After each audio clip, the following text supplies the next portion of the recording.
Hi, BIO130. In this video, what I'd like to do is walk through another timeline, but this timeline is going to focus on the cell and tissue level dynamics that are occurring within an animal and during animal development.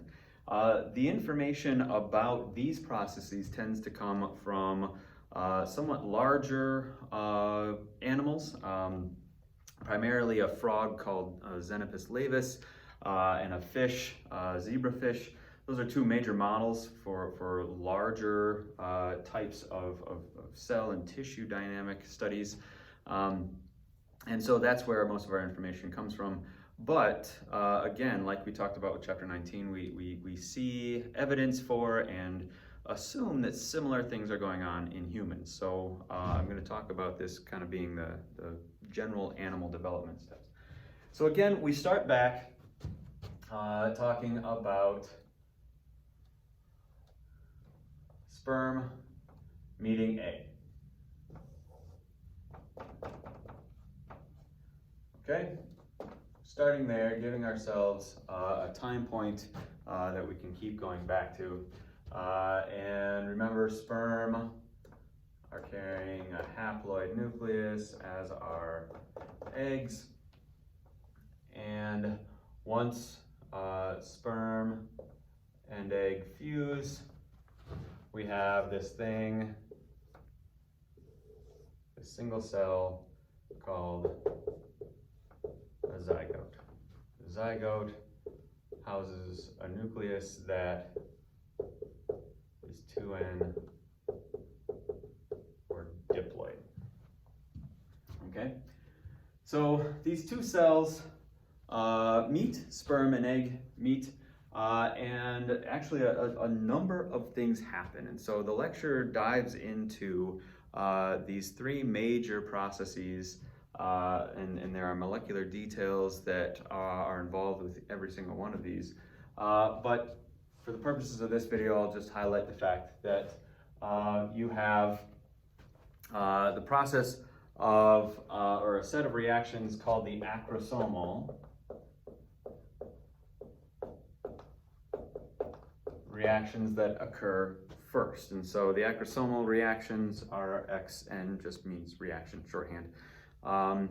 That's a process by which the sperm actually uses some enzymes to digest protective layers that are around the egg, allowing the cell membranes of the sperm cell and the egg cell to meet. And so there are several different components. There are several layers that protect egg cells.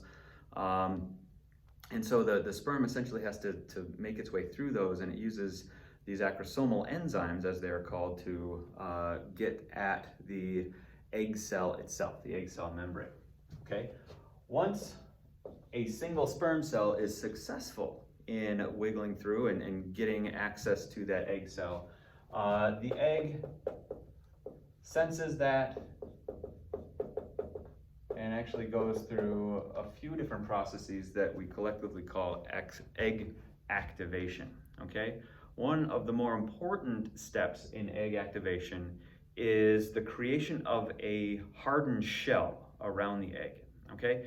And the hardening or the creation of this shell is to prevent polyspermy. Okay? So when in the process of fertilization, getting into the biology of it, you have thousands, if not millions, of sperm cells all trying to gain access to a single egg a lot of the time in a lot of different animals.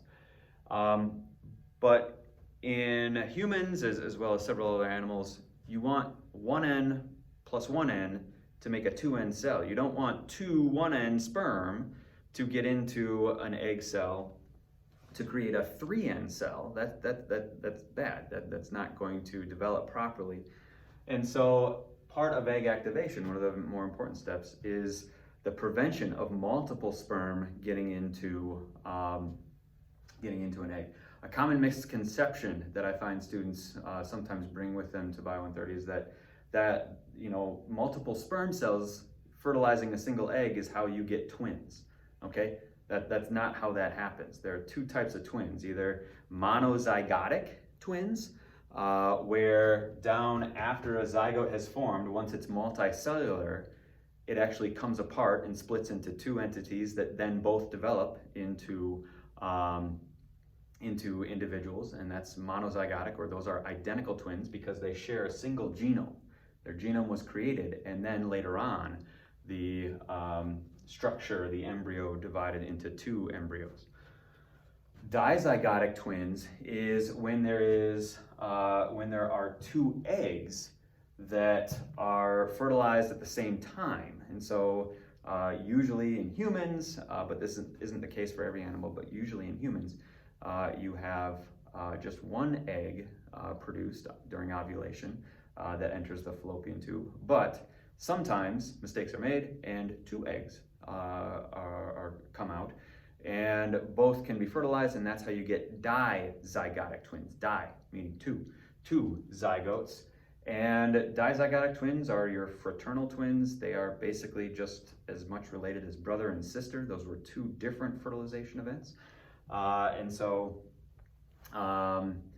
they have different genomes, and thus they look different later on once they develop, okay?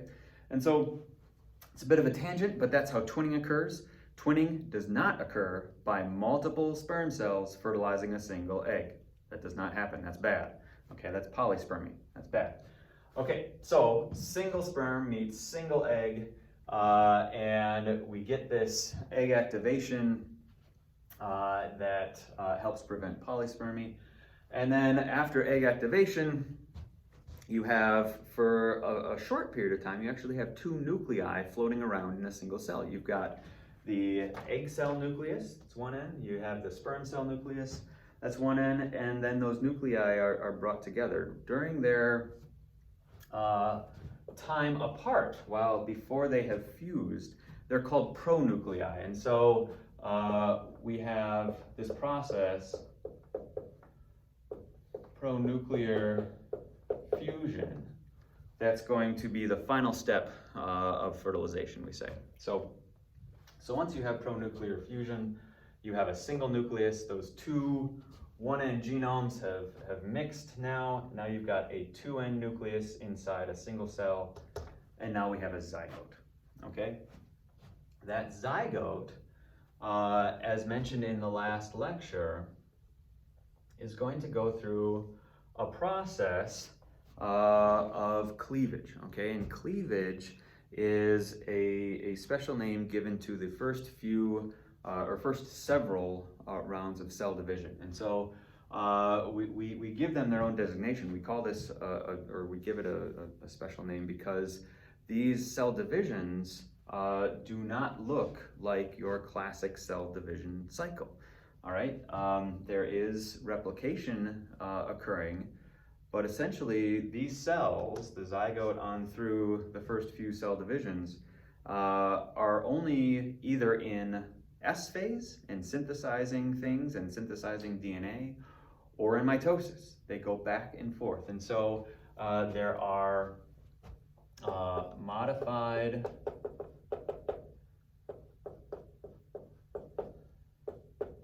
cell cycles that have no G phases, okay? There's no growth, there's no pausing in between synthesis and mitosis. It's just back and forth, doing it as fast as they can. And so if you think about that for a second, G stands for gap, or it stands for growth. Those are phases during which the cells grow, right? Normally. But in cleavage, the cells don't get a chance to grow. And so what actually happens is that a zygote is a fairly large cell to begin with. That cytoplasm and that volume that the zygote is does not get any bigger with these cell divisions. The cells essentially get smaller and smaller as they divide. Okay, so notice how I've drawn two similar sized circles here between the zygote and the embryo over here. And that's because of these modified cell cycles, all right? There is no growth. We're just creating cells pretty much as fast as we can, all right? And so at this point over here, we call a multicellular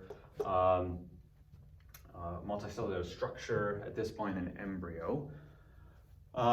And these modified cell cycles, they occur in all animals, but how they organize into the macro structure here that is the embryo differs from species to species. And so I just wanted to highlight that by highlighting some major differences in two organisms. So in humans, we go through cleavage and we do not create a yolk or a yolk sac. I'll just say humans go through this cleavage process with no yolk or little to no yolk. Whereas something like birds, chickens, for example, maybe where you've heard that, they have a lot of yolk, okay, large yolk.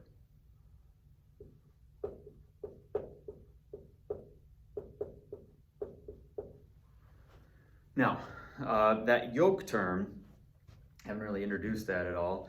The yolk in birds and in chickens essentially serves the purpose of a gas tank. It's going to be drawn on. It's packed full of nutrients, full of energy, full of food that the embryo is going to draw on while it's going through cleavage and all of these other processes down the line. If you think about that, that makes sense because birds and chickens lay eggs. So the embryo doesn't have the opportunity to draw on nutrients and energy from mom the way humans do.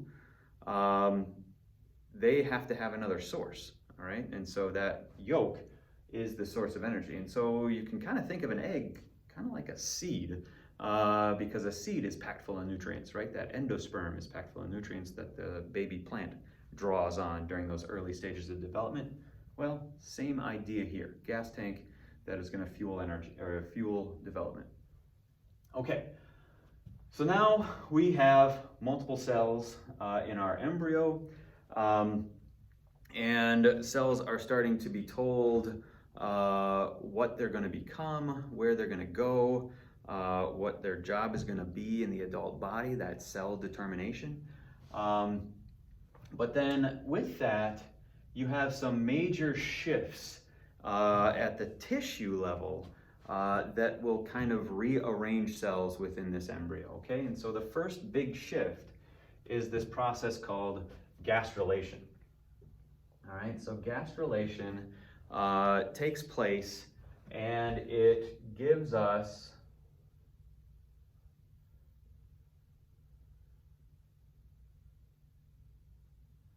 this structure called a gastrula. Okay, so that's after gastrulation, we have this thing called a gastrula. Great name. Kind of connects it to the process. Okay, but what's going on during gastrulation is a major rearrangement of cells relative to each other. All right, and so the one of the major steps. One of the major steps of gastrulation is this process called invagination.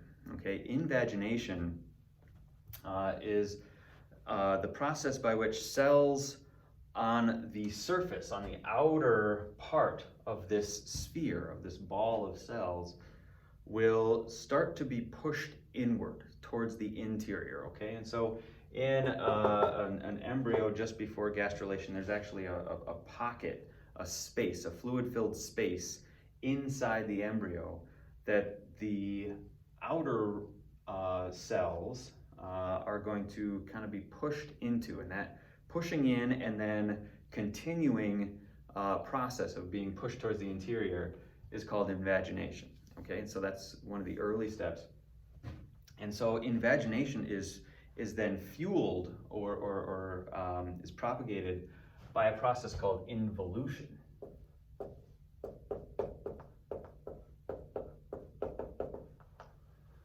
And so involution is then a whole wave of movement, an entire set of cells that are going to sort of wrap around that. So say the process of gastrulation, the process of invagination starts right over here. A few cells get pushed into the interior of the embryo. Well, the cells on the opposite side are going to help keep pushing those cells towards the interior and wrap around that embryo to again further push those cells to the interior. So invagination and involution are these major cell tissue level movements that are going to create a gastrula. Okay, so the major component of a gastrula, or the major outcome of gastrulation then, is the development of a pore here, a space where there's an interior of the embryo connected to the exterior, and that's the future anus. Okay, so the anus is the first recognizable structure of an embryo, of embryonic development. And then also within the gastrula, you have the establishment of 3 layers of cells.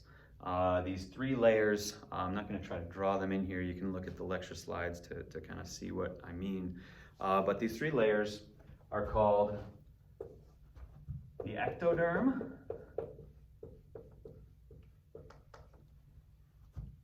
the mesoderm,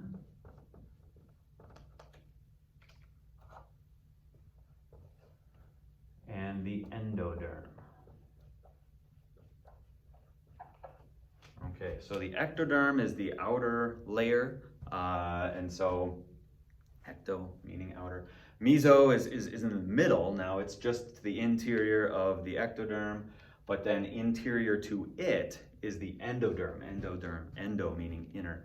And so we have these 3 layers that are essentially, you can think of maybe the gastrula as an onion. You've got the ectoderm, the very outer layer. You peel that away, you're now in the mesoderm. You peel that away, and now you've got the endoderm on the very interior. Okay, and these have very specific, and at this point, cells have gone through a bit of determination and a bit of differentiation, and as a part of these different layers, they're destined to become certain layers over an organogenesis, and I'll talk about that in just a second. And so the next step, though, after you have this gastrula, is that was terrible.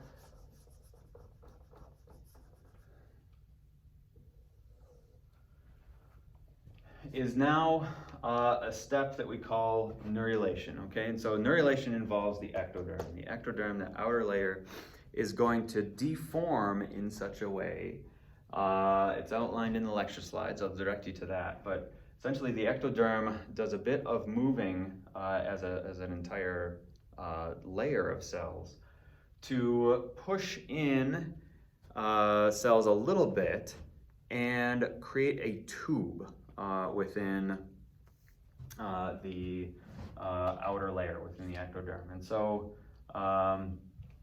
within neuralation, you have the ectoderm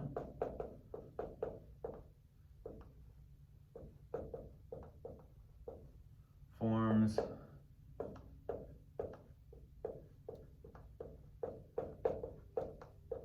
the neural tube, okay? And the neural tube is what's going to go on to become your brain and your spinal cord, okay? Your central nervous system. And so just after neural tube formation, there's sort of another kind of half process. I lump it in with neuralation. It's this process called semitogenesis. And so semitogenesis is once the neural tube is formed in a certain area, the neural tube kind of zips up, kind of starts near the anterior, but kind of zips moves anteriorly and posteriorly along the dorsal side, the back side of the embryo. So you have this zippering effect, and as soon as the neural tube closes, you start this process of semitogenesis, and the semitogenesis is you kind of form these clumps.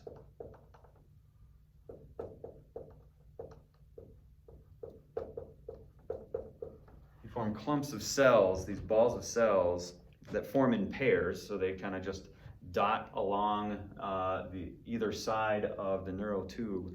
And those clumps are further segmentation of the embryo and are gonna again be told what to become. All right, clump number 1, you're part of the head. Clump number 2, you're part of the shoulders, so on and so forth. So they are part of the process of determination and differentiation that become obvious just after neurulation.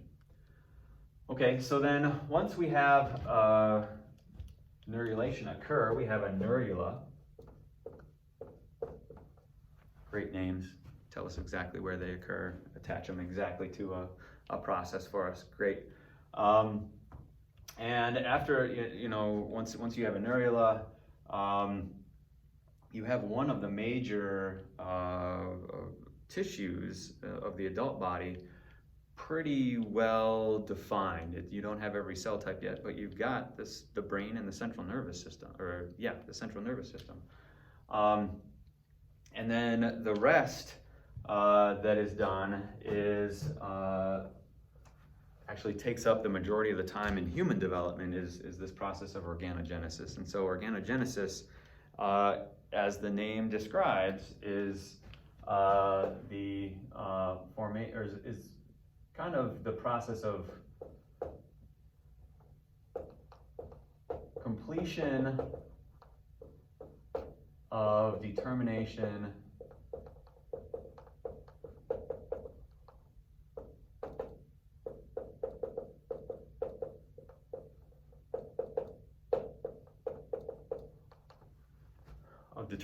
and differentiation.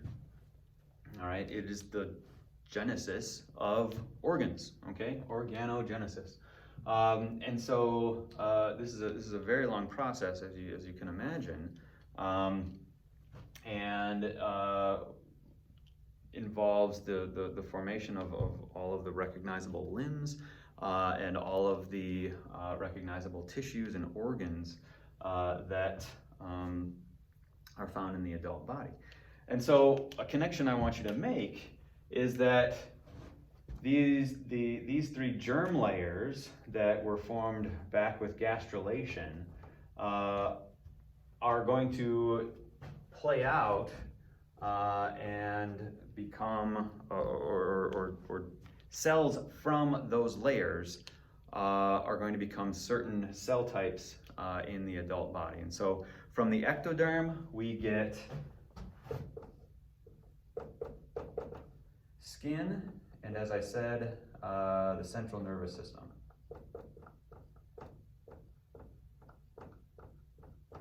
Your brain and your spinal cord, okay? From the mesoderm, you get a number of different organs, but I want you to know that muscle tissue and the skeleton, your bones, come from the mesoderm, as well as your circulatory system.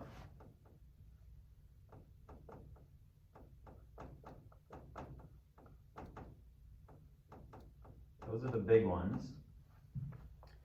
And then your endoderm, and this one kind of makes sense. The endoderm gives rise to most of your gastrointestinal tract, okay?